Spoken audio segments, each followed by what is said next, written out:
ఎన్టీఆర్ కొత్త సినిమా గురించి రోజుకొక కొత్త వార్త తెలుస్తూ ఉండటంతో నందమూరి అభిమానులతో పాటు తెలుగు సినీ అభిమానులు కూడా ఎంతో ఆసక్తిగా సినిమా గురించి చర్చించుకుంటున్నారు. హాలీవుడ్ స్థాయి సాంకేతిక వర్గాన్ని తీసుకుంటూ కళ్యాణ్ రామ్ టీం అందరినీ విస్మయానికి గురిచేస్తున్నారు.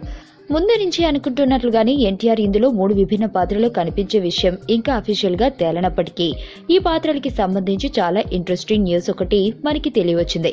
ఇంతవరకు మన టాలీవుడ్ యంగ్ హీరోల్లో 3 పాత్రలు ఎవరూ చేయలేదు. మొట్టమొదటిసారిగా ఎన్టీఆర్ 3 పాత్రలు కనిపించడమే కాకుండా ఒకదానికొకటి సంబంధం లేని ఎంతో విభిన్నమైన పాత్రలో కనిపించబోతున్నాడట. ఒక పాత్ర పేరు జై, ఒక స్థాయిలో నెగిటివ్ ఛాయలున్న పాత్ర.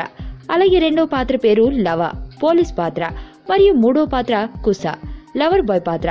పాత్రల వివరాలు వింటుంటేనే ఎప్పుడెప్పుడు సినిమా విడుదలవుతుందా అన్నంత ఆసక్తి కలుగుతుంది. ఏమంటారు?